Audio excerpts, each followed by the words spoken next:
Bismillahirrahmanirrahim. Assalamualaikum warahmatullahi ta'ala wabarakatuh. Jadi pada hari ini kami akan membentangkan topik yang keenam di bawah subjek pembangunan peserta unggul yang bertajuk Gaya Hidup Sejahtera. Kami dari kumpulan Al-Insan.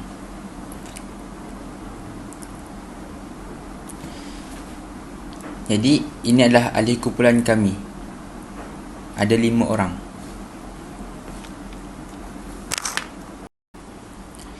Jadi kita terus pergi yang isi kandungan pertama, iaitu pengenalan kehidupan. Kehidupan kita ini mengalami 5 alam. Yang pertama, alam roh. Yang kedua, alam rahim. Yang ketiga, alam dunia. Yang keempat, alam barzah. Dan yang kelima, alam akhirat. Yang pertama sekali adalah alam roh. Alam roh ini tempat berkumpulnya roh seluruh makhluk sebelum dimasukkan ke dalam jasad. Jadi roh kita ini telah dikumpulkan di Lauh Mahfuz yang telah ditetapkan oleh Allah Subhanahu Taala untuk dimasukkan ke dalam jasad dalam perut ibu sendiri.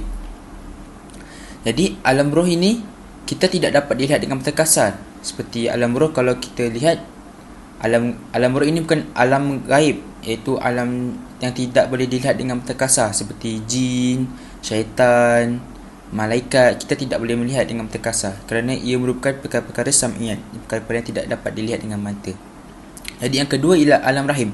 Alam rahim ini di mana terhasilnya daripada alam rahim itu alam dalam perut ibu, dalam rahim ibu, yang terhasil daripada sperma lelaki dan bergabung daripada sperma lelaki dan bergabung dengan ovum dan terbentuknya embrio dan melekat di dinding sel dalam perut ibu. Jadi ia akan terjadinya segumpal darah, lalu dalam tempoh masa 9 bulan akan membesarnya bayi dalam perut ibu itu.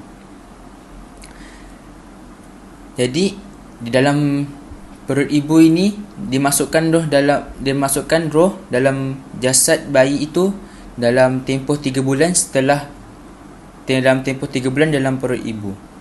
Maka roh itu dimasukkan dalam perut roh itu dimasukkan dalam jasad apabila kandungan itu telah berusia 3 bulan ataupun lebih 3 bulan sedikit. Jadi yang ketiga, alam dunia. Alam dunia ini permulaan setiap makhluk yang baru lahir. Apabila lahir saja daripada rahim ibu, maka bayi itu akan hidup di alam dunia.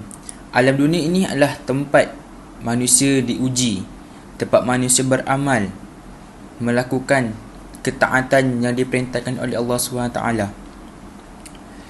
Jadi apabila kita telah berada di alam dunia ini, kita adalah sebagai khalifah untuk menjadi khalifah diri kita sendiri dan menjadi khalifah orang di sekeliling kita. Apabila kita tidak mula sekali dengan kita bayi, selepas bayi umur kita telah bercecah umur 6 tahun, masuk tadika. Lepas tadika kita masuk ke sekolah rendah, lepas sekolah rendah sekolah menengah masuk universiti. Apabila dah habis universiti, kita akan membina rumah tangga dan berlakunya satu keluarga, terjadinya satu keluarga.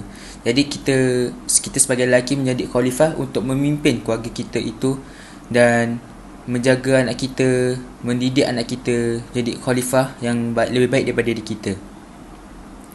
Jadi dunia ini adalah tempat sementara, di mana dunia ini adalah tempat kita beramal, kita melakukan amal. Siapa yang melakukan amal ibadat yang diperintahkan oleh Allah SWT, maka kita akan mendapat pahala dan mendapat ganjaran di akhirat kelak. Siapa yang meninggalkan perintah Allah, maka dia akan diazab di dunia dan juga di akhirat. Allah telah berfirman, A'udzubillahi minasyaitonirrajim, wa ma hayatud dunya illa la'ibu wa lahu. Dan bermaksud, dan kehidupan dunia tak lain adalah permainan dan senda gurau.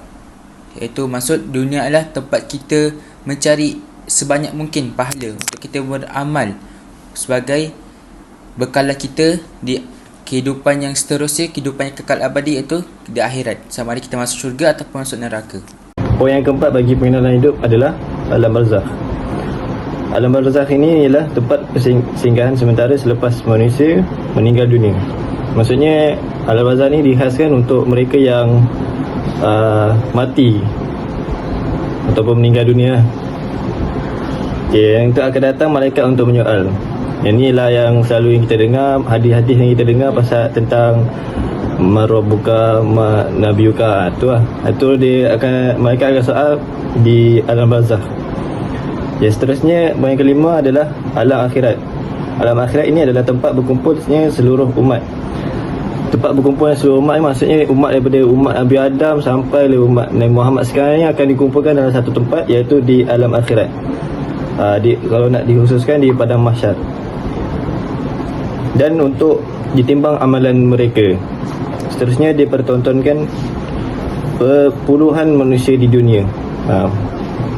Memang ramai, memang besar.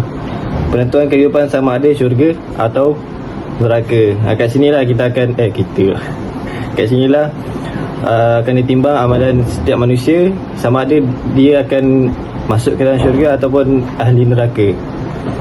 Terima kasih. Assalamualaikum dan selamat sejahtera. Nama saya Nur Arif Haikal bin Rizlan. Nombor saya 07565. Sekarang ni saya akan bentangkan definisi nilai bijaksana. Erti bijaksana adalah sikap seseorang yang selalu bertindak berdasarkan akal, nasihat dan logika sehingga dapat bersikap tepat dalam menghadapi setiap kehidupan dan peristiwa. Bijaksana penting kerana dapat membendung seorang tu daripada melakukan kemungkaran. Bijaksana. Dan bagaimana nilai bijaksana boleh memandu tindakan seorang. Yang pertama sekali ialah dapat membezakan perkara yang baik dan buruk. Yang kedua, dapat melakukan aktiviti yang berfaedah untuk diri sendiri dan orang sekalian. Yang ketiga ialah mampu membahagikan dan menyusun aktiviti harian dengan sebaiknya dari segi rohani dan jasmani. Itu saja. Assalamualaikum warahmatullahi wabarakatuh. Saya Ahmad Naim Hikam, nombor matrik 075397, ingin berbicara mengenai cabaran dan langkah ke arah membina personaliti unggul mengikut konsep Unifit. Antara perkara yang saya ingin tekankan adalah tidak berlebihan semasa bersenam ataupun bersukan. Apabila kita bersukan secara berlebihan, ianya akan menyebabkan badan kita cepat letih dan juga akan memberikan kecederaan yang tidak sepatutnya. Kita perlu bersukan secara berterusan sedikit demi sedikit. Seterusnya adalah menjaga kesihatan di universiti. Apa kaitan personaliti unggul dan tubuh badan yang sihat? Bila kita mempunyai tubuh badan yang sihat, kita mampu untuk lebih fokus dalam kelas dan mampu untuk melakukan ibadah dengan lebih sempurna. Hal ini akan menjadikan kita lebih terampil berbanding orang lain. Antara cabaran yang dihadapi untuk menjaga kesihatan di universiti adalah terlalu sibuk dan mempunyai masa yang terhad. Para pelajar terutamanya yang berada di peringkat yang lebih tinggi seperti master akan diberikan tugasan dan soalan yang banyak. Jadi mereka akan menggunakan masa lapang mereka untuk menyiapkan perkara tersebut. Mereka tidak akan sempat untuk bersukan. Seterusnya adalah sikap remaja yang suka benda baharu. Majoriti pelajar universiti iaitu remaja suka akan benda baharu seperti makanan-makanan yang viral dan unik. Mereka akan lebih ambil berat mengenai rasa makanan tersebut walaupun mereka tahu yang makanan tersebut tidak mempunyai khasiat dan juga akan memberikan kemudaratan kepada mereka. Seterusnya, langkah mengatasi cabaran tersebut adalah dengan mengatur masa dan aktiviti harian dengan sebaiknya. Jika kita mengurangkan masa tidur dan juga masa kita bersama media sosial, kita mampu untuk mencuri masa sekurang-kurangnya 10 minit untuk bersukan pada setiap hari. Seterusnya adalah mengamalkan diet yang seimbang dan minum air yang secukupnya. Kita perlu mengamalkan suku-suku separuh, iaitu suku protein, suku karbohidrat dan separuh buah-buahan dan sayur-sayuran. Buah-buahan dan sayur-sayuran mampu membantu melancarkan sistem penghadaman kita. Bila kita minum air yang secukupnya, Ianya dapat membantu melancarkan peredaran darah kita dan juga dapat membantu otak kita berfungsi dengan lebih baik. Assalamualaikum warahmatullahi wabarakatuh. Nama saya Muhammad Irsyaduddin bin Fairuz Azim, nombor metrik 075168. Ini saya akan membentangkan tentang topik 6, iaitu gaya hidup sejahtera di bawah konsep Unimind. Unimind ini bermaksud satu konsep ataupun pemikiran bagi membina personaliti unggul secara berterusan dalam jangka masa panjang. Antara cabaran yang kita akan hadapi jika berada di universiti adalah selalu overthinking dengan orang sekeliling. Overthinking ini bermaksud kita sentiasa berfikir secara berlebihan dan kita sentiasa merasakan kita ini tidak disukai orang dan kita akan merasa kita ini terlalu rendah apabila berada di khalayak ramai. Overthinking ini juga akan menyebabkan kita sering stres dan memberikan kesan buruk terhadap diri kita. Overthinking ini merupakan satu tabiat seseorang yang merasakan dirinya terlalu rendah dan dirinya terlalu tidak disukai oleh orang ramai. Overthinking ini berpunca daripada pemikiran yang terlalu sempit. Sebagai mahasiswa dan mahasiswi, kita seharusnya berfikiran terbuka bagi memastikan diri kita ini tidak sering overthinking dan stres. Bagi memastikan pemikiran kita sentiasa terbuka, kita seharusnya bergaul dan sentiasa bergaul di khalayak ramai. Hal ini bagi meningkatkan pemikiran kita agar tidak terlalu sempit.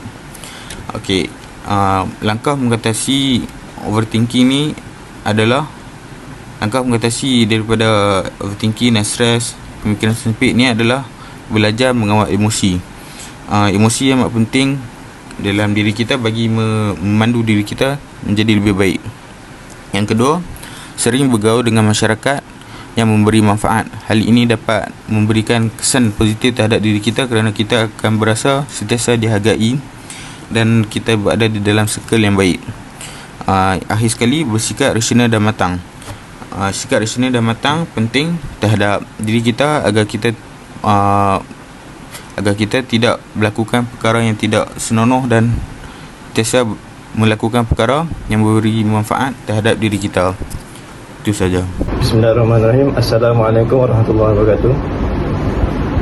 Saya akan menerangkan konsep yang ketiga tentang cabaran dan langkah ke arah membina personaliti unggul, iaitu Unicorn. Cabarannya ialah merasa diri lebih sempurna dan baik berbanding orang lain. Maksudnya kita merasakan diri kita lebih hebat, lebih tinggi daripada orang lain. Padahal kita biasa-biasa je, tapi kita terlampau membanggakan diri sendiri. Seterusnya, terpengaruh dengan persekitaran yang negatif. Ini adalah salah satu faktor juga kepada kesihatan hati kita. Kita terpengaruh dengan persekitaran yang negatif, yang toksik, seperti persekitaran yang di mana rakan-rakan suka mengumpat orang lain, suka body shaming orang lain, macam tu. Langkah mengatasinya adalah sentiasa bermuhasabah diri sama ada kita ini disayangi Allah dan orang sekeliling atau tak. Maksudnya kita kena sentiasa berfikir, bermuhasabah. Adakah perbuatan kita ini membuatkan kita dibenci ataupun disayangi? Seterusnya, sentiasa pergi ke majlis-majlis ilmu supaya dapat menambah ilmu agama dalam diri. Setiap manusia ni memang kurang akan ilmu agama. So kita kena mencarilah ilmu agama tu.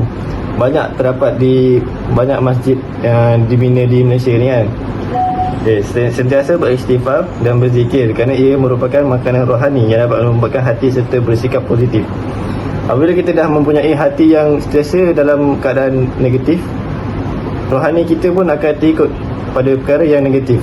So caranya adalah kita sentiasa beristighfar, berzikir kepada Allah supaya kita dapat mengembalikan rohani dan hati yang positif, membersihkan hati kita daripada segala kekotoran dan negatif, perkara-perkara negatif yang ada dalam dunia ni. Sekian, terima kasih.